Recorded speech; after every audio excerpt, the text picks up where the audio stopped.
Halo, assalamualaikum, welcome back to my YouTube channel. Sebelum kita lanjut ke videonya, jangan lupa like, komen, dan subscribe agar aku semangat bikin kontennya. Langsung saja, mari ke videonya.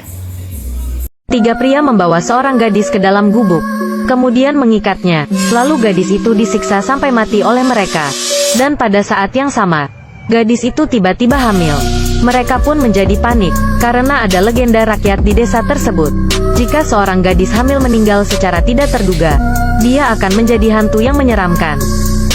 Mereka pun takut jika gadis itu akan kembali untuk balas dendam. Jadi mereka pun menancapkan paku di leher gadis itu, dan menutup mayatnya. 10 tahun berlalu, dan kebetulan, tanah itu dibeli oleh pengusaha kaya untuk membangun gedung-gedung tinggi di Daxia. Ekskavator pun melakukan penggalian, dan menemukan sesosok mayat berjenis kelamin perempuan. Dan pada saat itu, Wono melihatnya. Dia melihat paku jiwa yang telah lama hilang. Kemudian Lukas berencana memanggil polisi untuk menangani masalah tersebut. Namun, bosnya merampas teleponnya. Bosnya tidak ingin memanggil polisi, karena tidak ingin hal tersebut menyebar.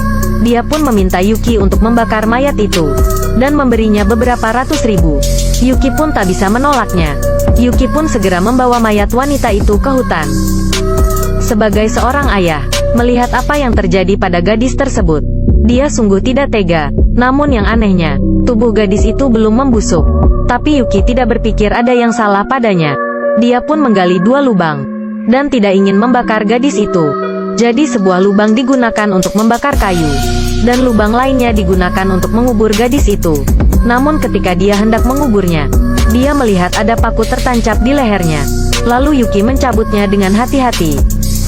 Wono datang untuk bertanya Yuki, apakah tubuh gadis itu benar-benar terbakar? Yuki pun tidak mengatakan yang sebenarnya. Setelah mengetahuinya, Wono pun pergi tidur dengan tenang, dan tidak memikirkannya. Yuki telah terjerat oleh gadis itu, tapi gadis itu tidak menyakitinya. Setelah dia pergi tidur, gadis itu bersembunyi di bawah tempat tidur dengan tenang, dan dia hanya ingin melindungi Yuki diam-diam. Namun pada keesokan harinya, ketika Lukas sedang makan, tiba-tiba dia memakan paku besi dan memuntahkannya.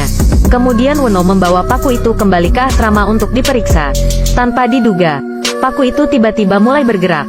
Wono sangat ketakutan, jadi dia segera membangunkan Yuki. Dia bertanya kepadanya apakah mayat gadis itu tidak terbakar, dan mencabut pakunya. Melihat ekspresi Wono, Yuki pun mengatakan yang sebenarnya. Setelah Wono mengetahui kebenarannya, dia pun memarahi Yuki karena melakukan kesalahan yang besar. Keesokan harinya, Yuki membawa Wono ke tempat pemakaman gadis itu, dan berencana untuk menggali makam gadis itu, kemudian membakarnya dengan api. Dan ternyata, dia telah menggali dan tidak menemukan tubuh gadis itu. Wono pun sangat marah, karena dia berpikir bahwa gadis itu telah menjadi hantu, dan akan menghantui gedung yang dibangun. Wono pun memutuskan untuk memberitahu bos tentang hal itu, dan tidak peduli bagaimana Yuki meminta maaf. Wono juga bertekad untuk pergi dengan caranya sendiri dari tempat tersebut.